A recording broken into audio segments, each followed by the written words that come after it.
here I have in front of me is a few different sizes of our Upcut roughing spirals. Now, I love these cutters because they're just about unkillable. They're excellent for working in solid timbers where you need to remove lots of material quite quickly. The roughing geometry helps them last really long because the wavy edge is quite elongated, so it spreads the load across a larger surface area, giving you more tool life. It also assists in breaking up the chips and sending them up into the dust extraction, allowing them to churn through even some of the hardest timbers like butter.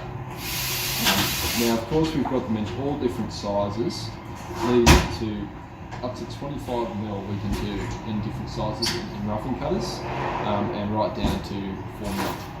No problem. Now, roughing cutters are best used when followed by a finishing cutter like this. So your roughing cutter does all of the hard work, removing most of the material, and then you just come through with your finishing cutter and just take off that last mil to leave for a perfect finish.